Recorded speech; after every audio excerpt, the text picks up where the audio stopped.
Bien, en la clase de hoy vamos a ver el análisis de autopistas en la zona de ramas.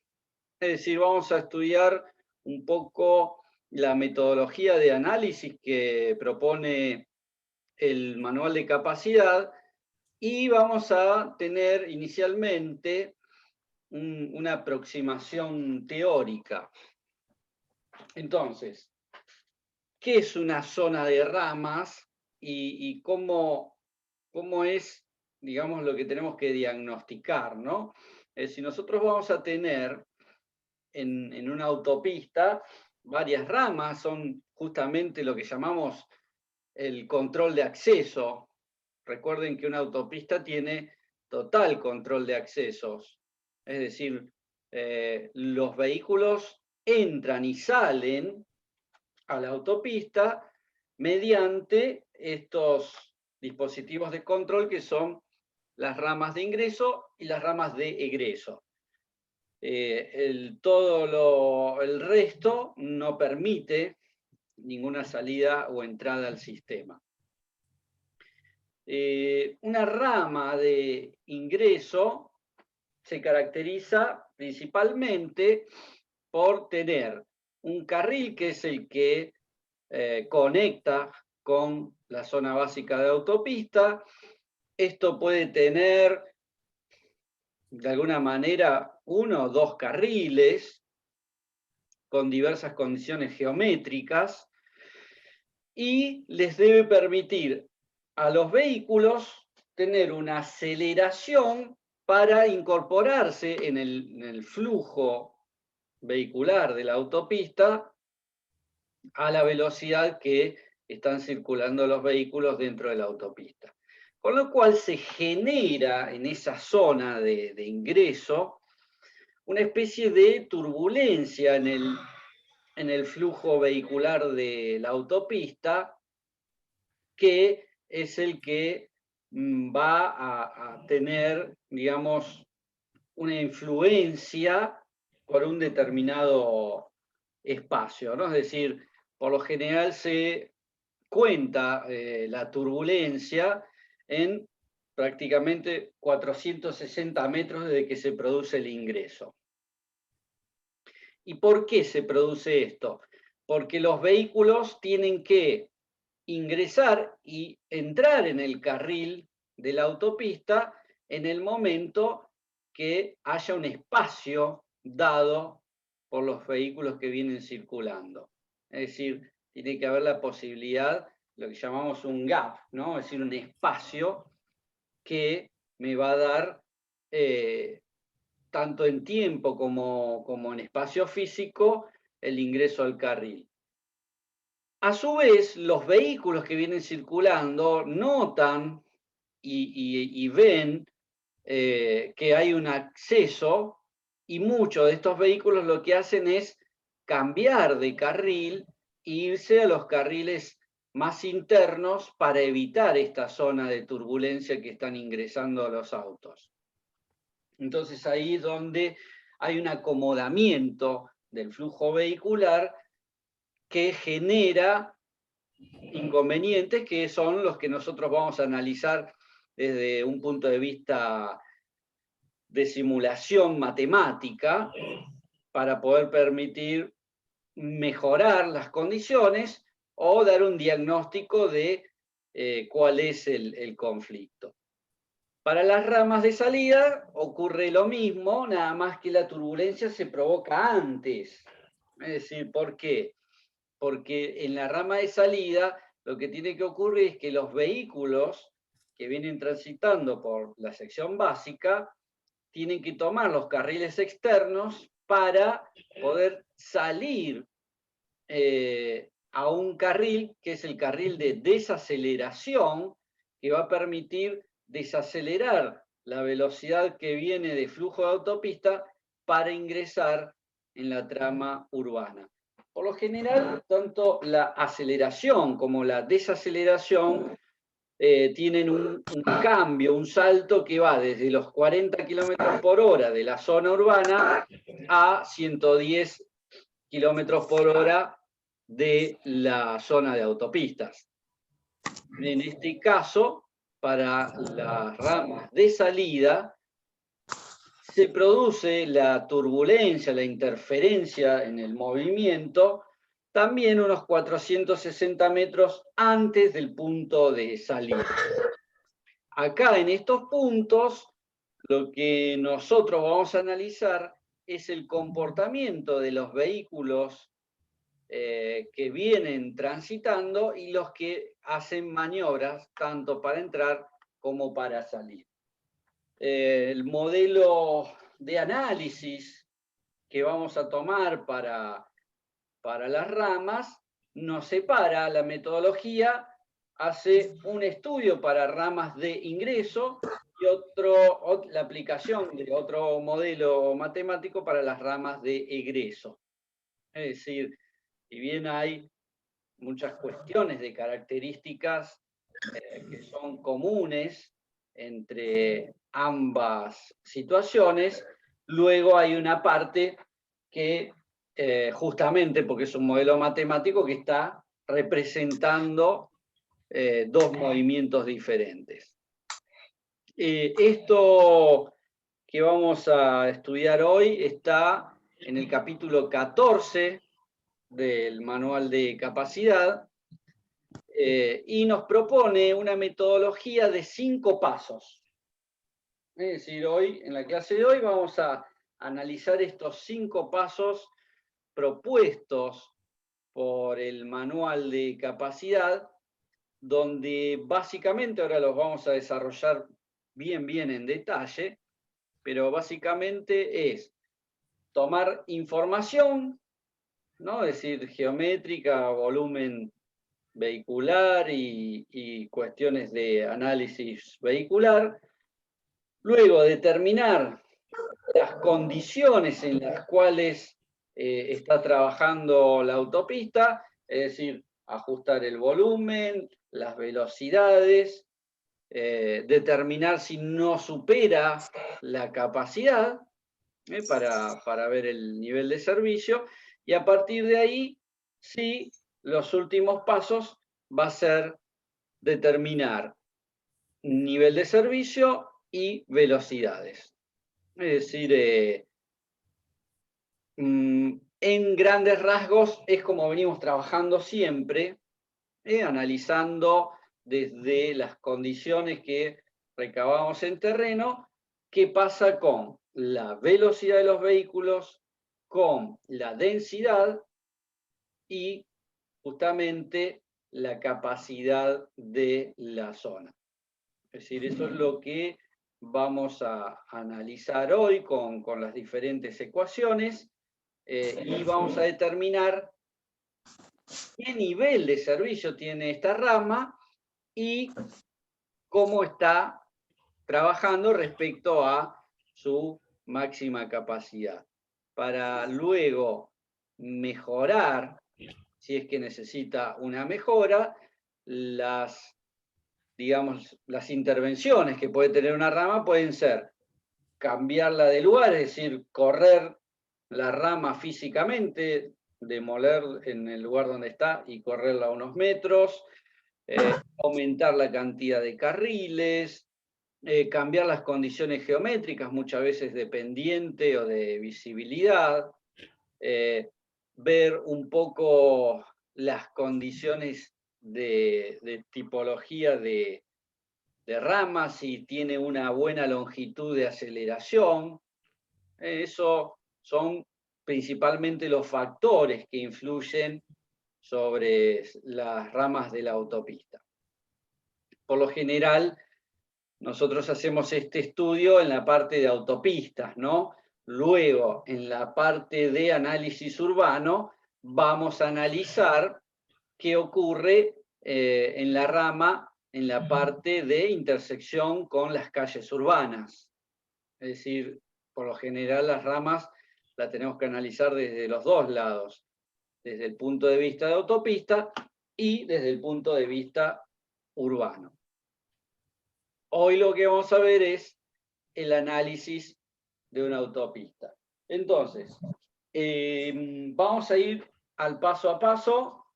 Acá lo tienen en español, es decir, este mismo cuadro que es la transcripción pura del manual, lo tienen traducido en español en esta siguiente diapositiva. Los 5 pasos, acá se repite 4 y 4, y este es el paso 5, lo están determinando en este cuadro que tiene a su vez cada uno de los pasos qué ecuación van a analizar. Es decir, cuando nosotros ahora vamos a empezar con cada uno de los pasos, vamos a referir a números de ecuaciones. Acá en el gráfico total tienen la posibilidad de tener las ecuaciones de cada paso, es decir, ustedes van a poder ir a cada una de las ecuaciones en cada lugar. Es decir, un poco es lo que vamos a hacer ahora en adelante. Bien, vayamos a el paso 1. Vamos a tener, por un lado, recolectar los datos del lugar de estudio. Es decir, lo que vamos a hacer es, como siempre, estudiar la geometría. Es decir, en este caso lo que nos importa es el ancho de carril y la cantidad de carriles. Quizás también nos va a ser importante tener un poco la planimetría del lugar en cuanto a ángulo, en cuanto a pendientes. Podemos tener velocidades. Acá las velocidades son diferentes. Entonces nosotros necesitamos tomar velocidad en la rama y velocidad en la autopista. Es decir, antes de la rama o después de la rama. Y por supuesto, la cantidad de vehículos, tanto en la rama como en la autopista. Es decir, vamos a tener que hacer conteos vehiculares. Esos conteos vehiculares, como siempre, clasificados. Es decir, todo esto es el mismo paso, ¿no? El paso 1. Lo que vamos a hacer es clasificar estos vehículos para luego poder hacer el ajuste por el factor de hora de punta y por el factor de vehículos pesados. Temas que no tocamos en esta clase porque ya lo hemos desarrollado en las clases anteriores. Y luego lo que vamos a hacer es ajustar ese volumen de conteo y llevarlo a vehículos equivalentes ligeros, es decir, vehículos particulares, que eso va a estar dado por la ecuación 14.1, donde lo que hacemos es ajustar el volumen vehicular en la hora pico, es decir, los vehículos por hora, los ajustamos por el factor de hora de punta y el factor de vehículos pesados. Esto es, a diferencia de las ecuaciones de las versiones anteriores de este manual, donde incorporaba antiguamente el factor de usuario frecuente, en este caso ya no lo incluye, toma solamente el factor de hora de punta y el factor de vehículos pesados. Entonces, paso 1 es información de entrada. El paso 2 lo que hace es determinar la demanda, es decir, en los carriles 1 y 2. ¿Qué es esto de determinar la demanda en los carriles 1 y 2? Vamos un poco al concepto de rama. Nosotros tenemos, a ver, ya les muestro.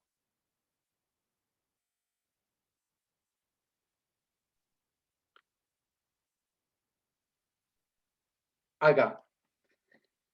Nosotros tenemos que cada carril tiene un número, esto es algo, es una convención que se usa siempre, donde nosotros le ponemos números de carril desde el lugar externo hacia el interior, ¿no? Entonces, el más externo es el carril 1, el siguiente es el 2, el 3, el 4 y el 5. Si tiene 4 carriles va a ser 1, 2, 3 y 4. Este carril 1 y este carril 2 son los dos carriles más externos.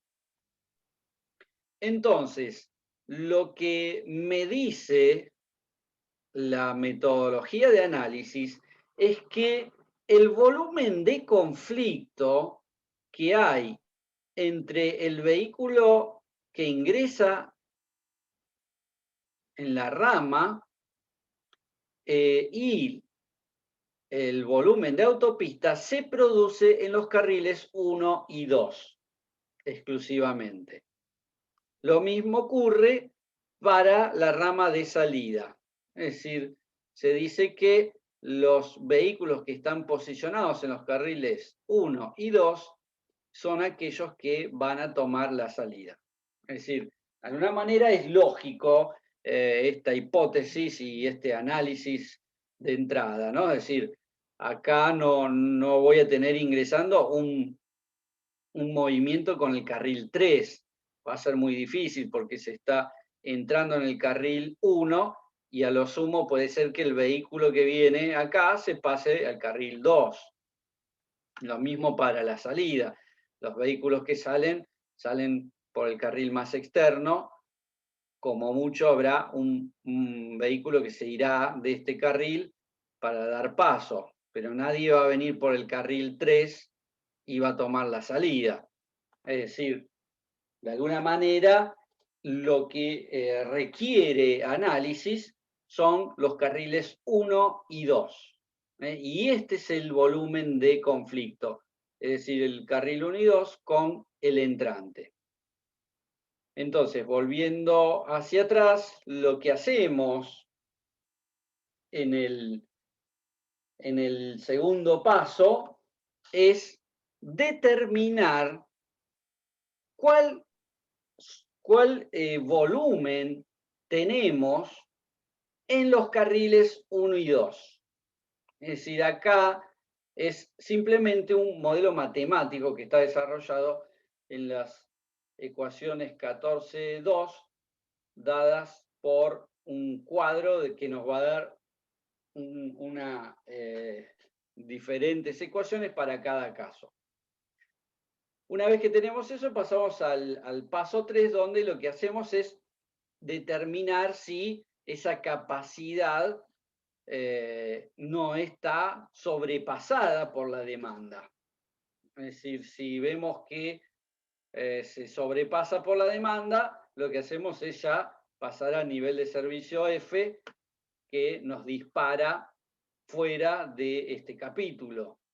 Es decir, pero si estamos dentro de la capacidad permitida, ahí ya pasamos a analizar las condiciones de confort que tiene, en este caso, el análisis de rama, que va a estar diagnosticado en base a los parámetros de análisis, que son la densidad, la velocidad y el nivel de servicio.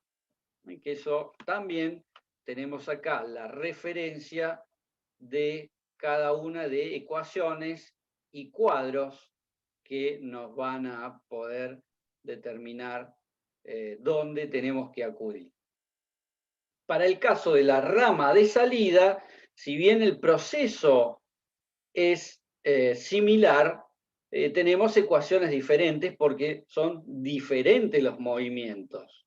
Es decir, en el caso del segundo paso, también vamos a determinar la demanda en los carriles 1 y 2,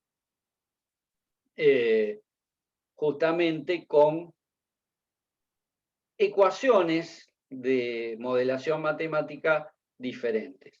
Vamos a hacer el análisis de capacidad, vamos a determinar si no es superado, volvemos a hacer la comparativa y posiblemente si está saturado nos va a dar nivel de servicio F, y si no, nuevamente vamos a evaluar las características de densidad, nivel de servicio y velocidad. Entonces, haciendo el listado completo de los 5 pasos, vamos a ir desarrollando cada uno de los pasos. Paso 1. Necesitamos determinar el flujo vehicular. Para eso lo que hacemos es a cada uno de los volúmenes, es decir, nosotros tenemos, fíjense, no sé si se alcanza a ver, este es el volumen total que viene por la autopista. Es decir, este es el volumen circulante de la autopista. Luego tenemos el volumen de la rama. El volumen de la rama también lo tenemos que expresar en vehículo equivalente ligero, por hora por carril. La suma de estos volúmenes me van a dar, por ejemplo, en este caso, el volumen de los carriles 1 y 2 más el volumen de la rama. Entonces, para cada uno de estos volúmenes que los vamos a tener de conteo, este conteo lo dividimos por el factor de hora de punta y por el factor de vehículos pesados. Hacemos idéntica situación para la rama de salida, donde tenemos el volumen total de la autopista, el volumen de la rama y el volumen de los carriles 1 y 2. Entonces, fíjense, hay nomenclaturas para cada uno de ellos. Volumen F es el volumen total que llega a la zona de conflicto.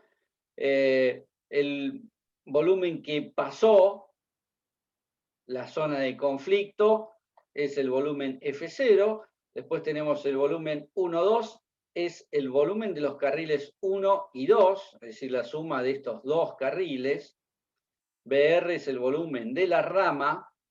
BR1,2 es el volumen de los carriles 1 y 2 más el volumen de la rama. Y luego tenemos la densidad en la zona de influencia y la velocidad. Es decir, eso es un poco lo que tenemos que hacer en el paso 2, que fíjense, esto, el volumen total, lo sacamos de un conteo. Esto de acá lo sacamos de un conteo.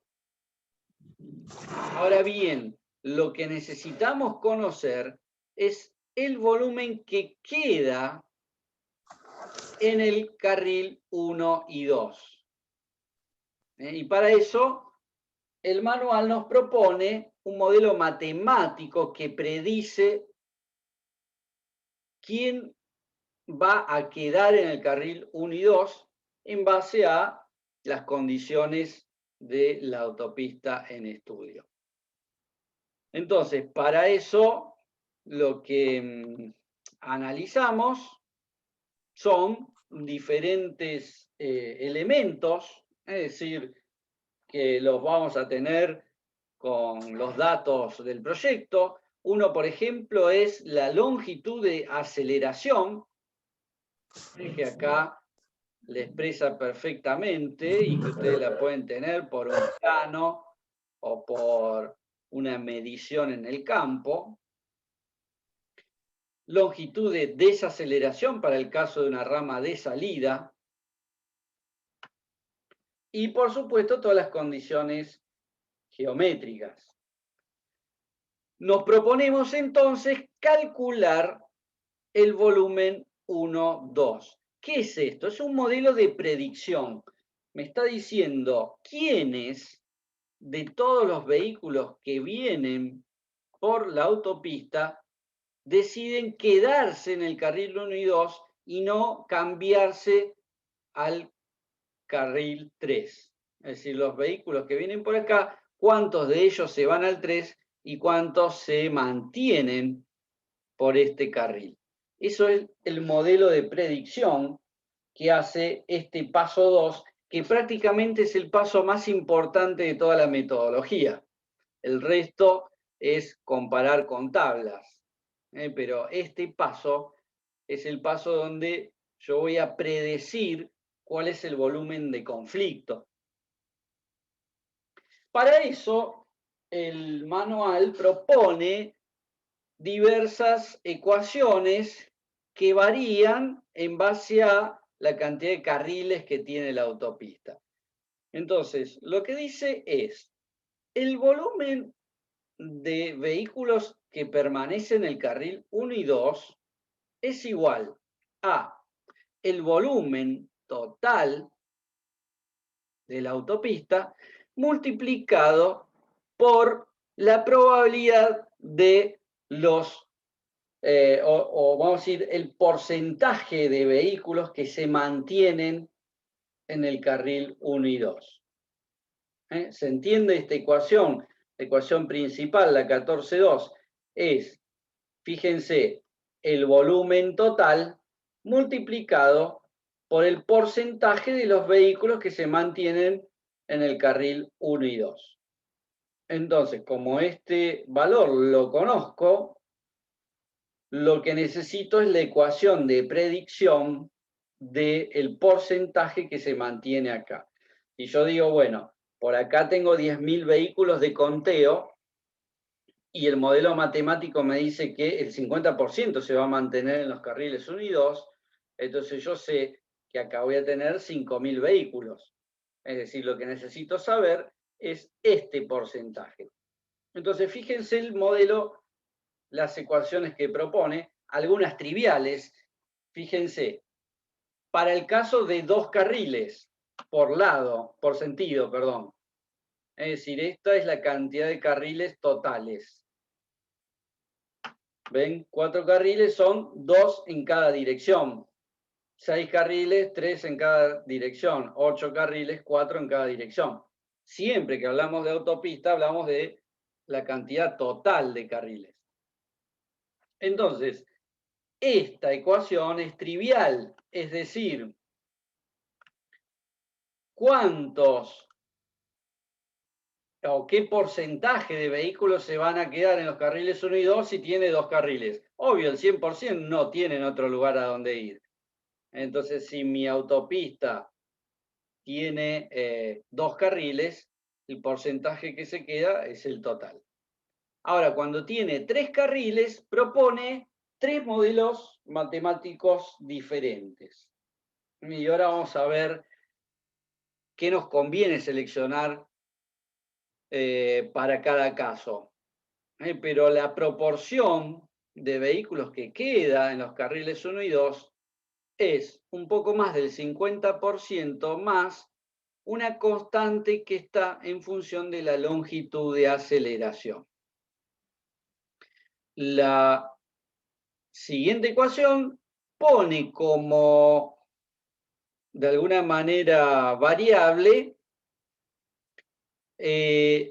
la cantidad de vehículos de la autopista más la cantidad de vehículos de la rama multiplicado por una constante.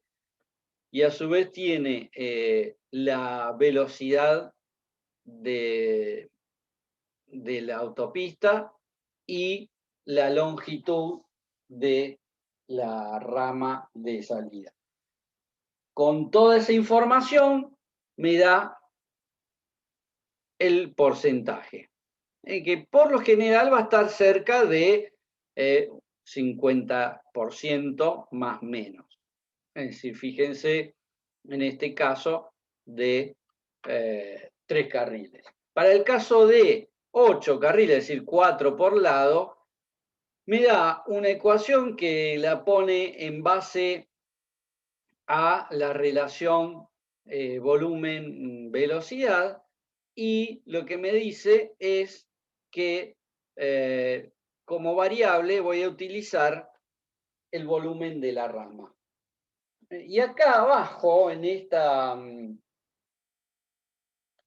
este cuadro que tienen acá, les dice cómo recomienda usar en estos casos, ¿no? Es decir, si ustedes no tienen una rama, digamos, corriente arriba, y si tienen una rama corriente abajo o una rama de entrada corriente abajo, usan la 14.3. Entonces, acá les da la pauta de cómo usar esta ecuación o esta para el caso de que tengan 3 carriles por lado. Esto que está acá. ¿Ven? Acá les pone el título de selección de ecuaciones para autopistas de 6 carriles. Si les queda dudas de qué ecuación usar en este caso, también hay el análisis de una longitud, ¿no? Llamada longitud equivalente, donde lo que me dice es, en base a una ecuación de esta longitud equivalente que voy a calcular, fíjense, siempre nuestros cálculos son con valores conocidos, es decir, este volumen es el volumen total de la autopista, el que viene, digamos, corriente arriba, este es el volumen de la rama, esta es la longitud de aceleración, es decir, velocidad, son todos elementos conocidos.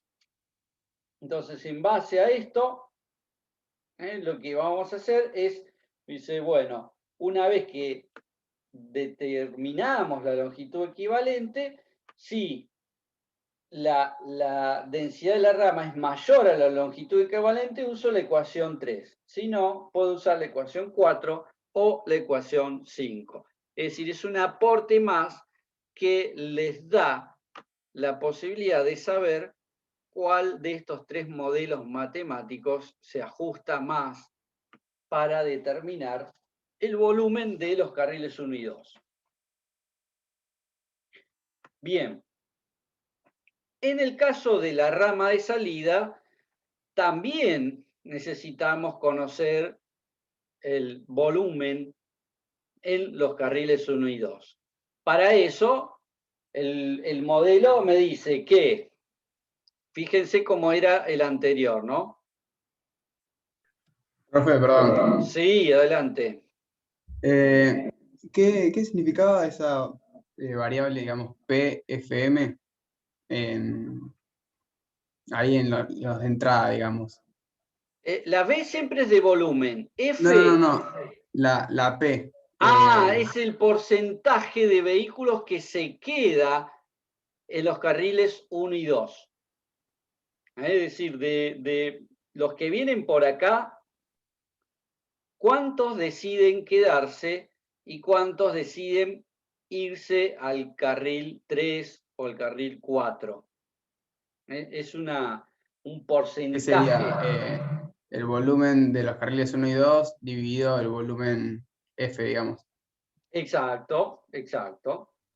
Ok, Eso, gracias. entonces yo multiplico, vamos a decir que me da el 50%, como les explicaba, que PFM me da el 50%. Si yo multiplico 0,5 por este volumen, me da los carriles 1 y 2.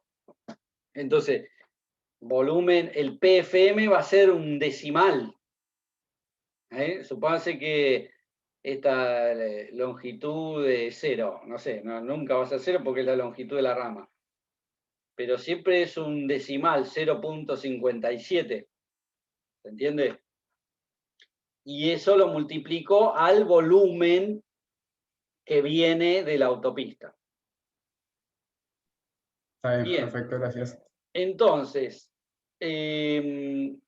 para la rama de salida, lo que vamos a tener es el porcentaje de los vehículos que se quedan en el 1-2 más los que van a salir. Es decir, el volumen de los carriles 1 y 2 va a ser el volumen de la rama, sí o sí. No va a haber otra posibilidad, es decir, no va a haber uno que venga del 3 y se salga por la rama. Entonces, este es el 100% de los vehículos que yo conté acá, va a estar en el 1-2, y a su vez va a estar el resto de los que no salen, es decir, el volumen total menos el volumen de la rama son los que se quedan. ¿Se entiende? Esto que está entre paréntesis son los que se quedan en la autopista, no son los que salen por la rama.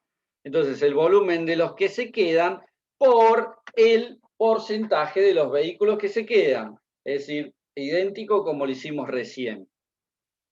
Entonces, para eso también me propone modelos matemáticos para poder predecir en base a la cantidad de carriles. Por supuesto, la primera siempre es trivial, es decir, si son 2 carriles se van a quedar al 100%.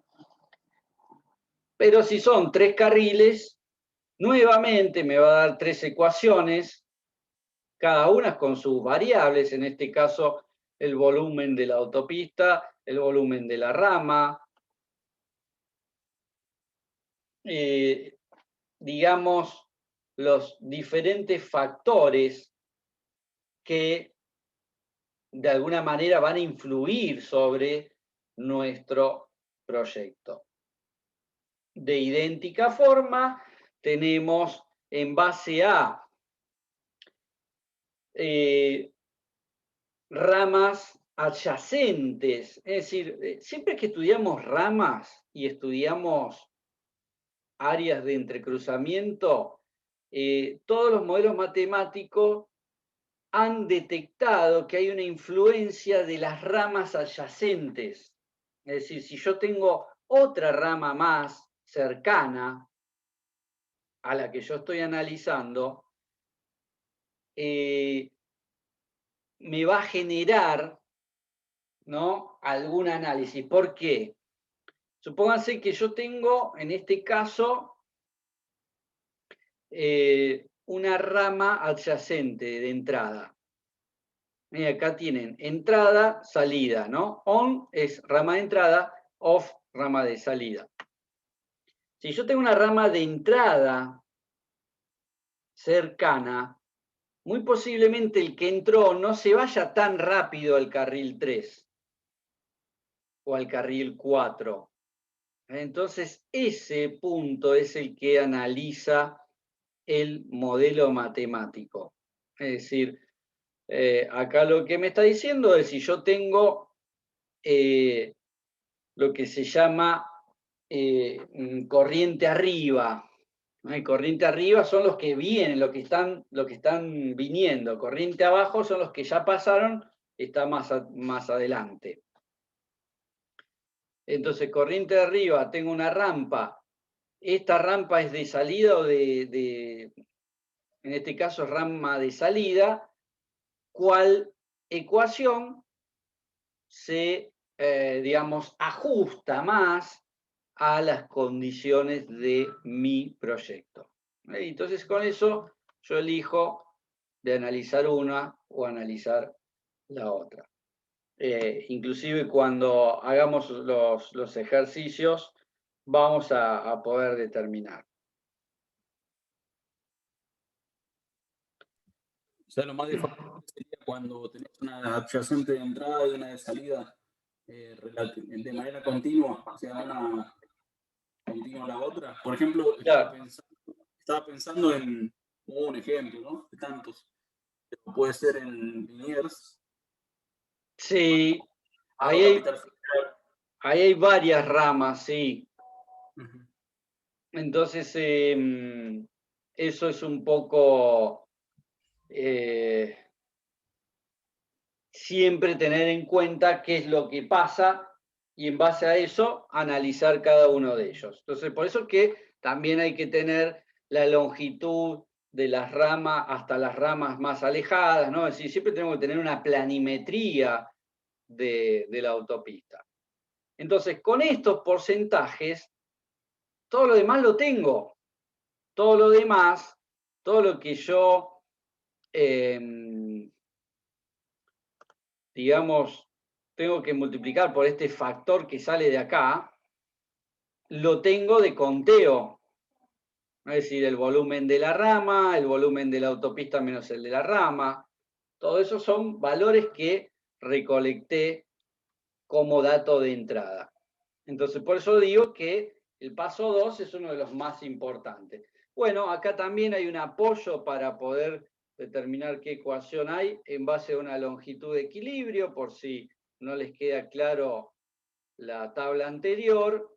Y nuevamente me selecciona cuál es la ecuación que ajusta más al modelo. Entonces, una vez que terminamos de determinar el volumen de vehículos que van por el carril 1 y 2, lo que hacemos es calcular la capacidad máxima que tiene el área. En este caso, la zona de conflicto. Entonces, la zona de conflicto que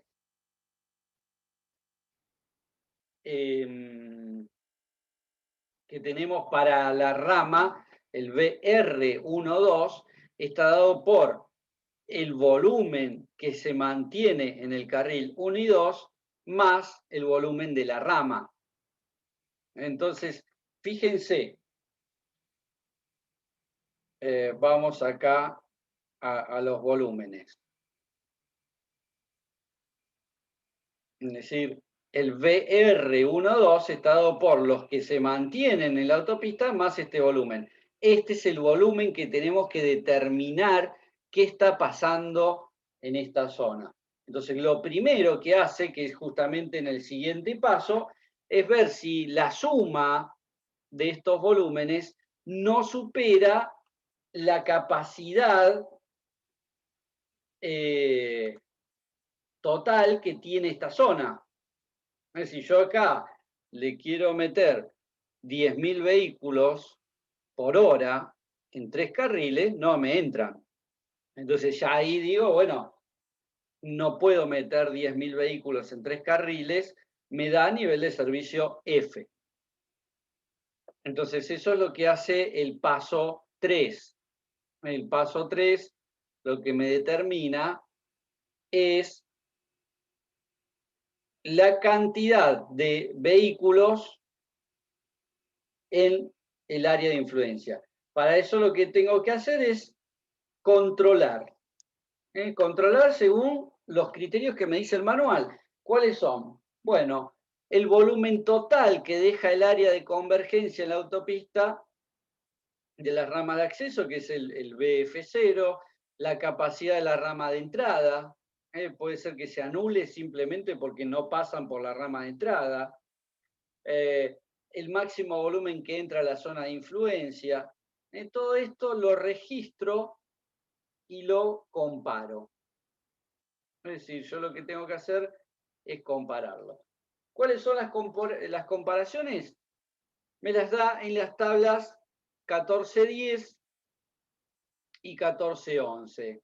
Me dice cuál es, digamos, en base a la velocidad de flujo libre, cuáles son las capacidades para 2 carriles, 3 carriles, 4 carriles, mayor a 4 carriles. Es decir, estas son las capacidades máximas que en ningún caso puedo superar. Es decir, si yo excedo lo que dice ahí, si yo excedo la demanda de los volúmenes calculados, excede a estas capacidades, ya es nivel de servicio F, por lo cual no puedo aplicar estos modelos. Es decir, lo mismo voy a tener dentro de la rama. Es decir, acá lo que me está dando es para una rama, si tiene un solo carril, las capacidades, fíjense que más o menos me está dando valores cercanos a los 2.000 vehículos por hora. Siempre son vehículos equivalentes ligeros estos, ¿no? Y para 2 carriles, el doble, 4.000 vehículos por hora. Entonces, comparamos y vemos si de alguna manera recuerdan cuando hacíamos en el flujo, vuelvo otra vez hacia atrás para repasar en el diagrama de flujo, ¿no? Acá, lo que hacíamos era comparar, y si esto daba F, ya me iba del capítulo, pero si no, si yo sigo, hago el paso 4 y el paso 5, que es poder determinar la densidad de la zona, el nivel de servicio y las velocidades. Y con eso me terminaría de dar el diagnóstico final de cada caso. Bueno, la densidad está dada también por ecuaciones matemáticas. En este caso, para rama de entrada, me propone variables que van en función del volumen de la rama, el volumen de los carriles 1 y 2 y la longitud de aceleración. Con eso voy a obtener la densidad.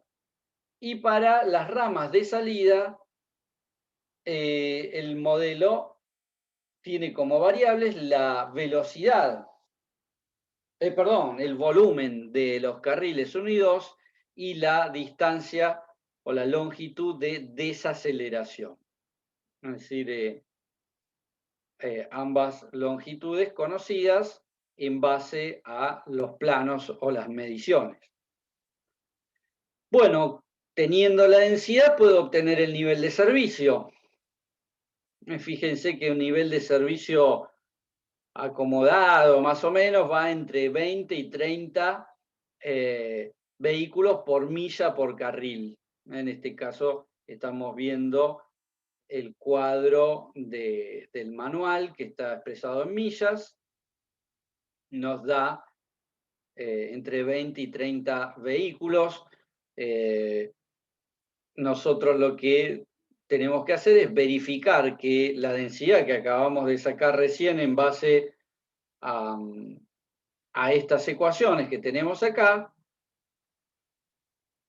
qué nivel de servicio me arroja.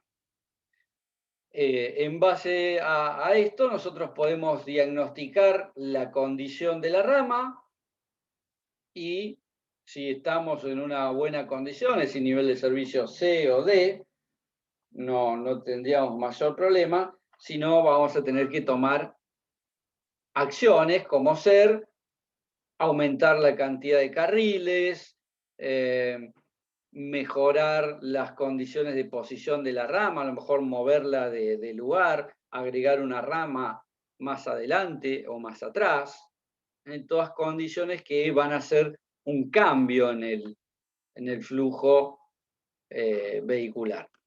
Y por último vamos a calcular las velocidades.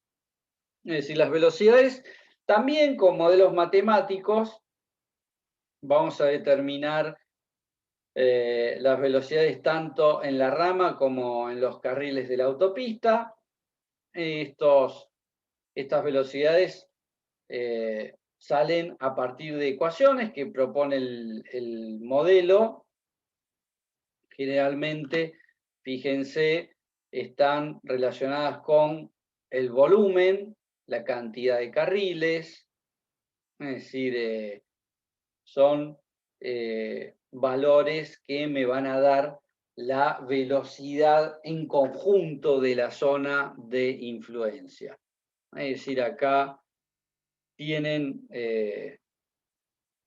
individualmente todas las velocidades y en función de esas velocidades van a determinar estas de acá. O sea, ustedes tienen por un lado la velocidad de la rama y por otro lado la velocidad de la autopista.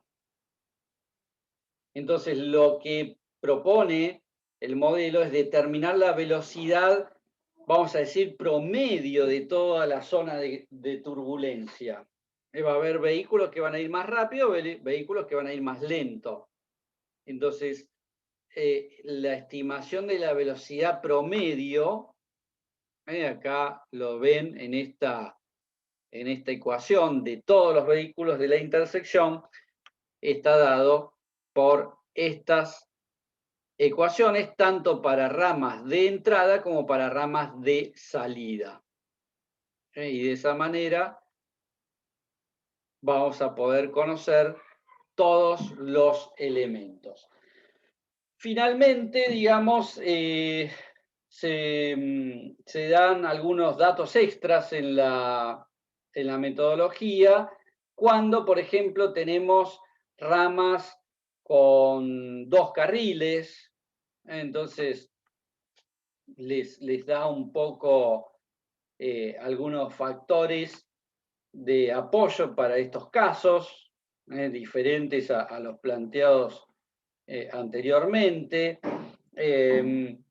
Ramas de salidas con 2 carriles. Todo esto está posterior al enunciado de la metodología. Después, finalmente, lo que nosotros vamos a tener que analizar son algunas cuestiones geométricas de la zona. Es decir, muchas veces tenemos situaciones particulares donde hay una turbulencia debido a zonas que se bifurcan, por ejemplo, o que tienen una convergencia. En ese caso, los modelos matemáticos no son aplicables, los tenemos que determinar de diferentes maneras. Pero bueno, esto es también tener en cuenta cada uno de los diferentes casos que nosotros vamos a encontrar. Acá se propone, por ejemplo, cómo se determina la densidad en estos casos. Es decir, cómo de alguna manera yo puedo determinar el nivel de servicio, porque el nivel de servicio lo puedo obtener en base a la densidad, ¿no? Entonces ese es un poco algunos casos particulares en el análisis de las autopistas. Bien, con esto terminamos la parte de ramas.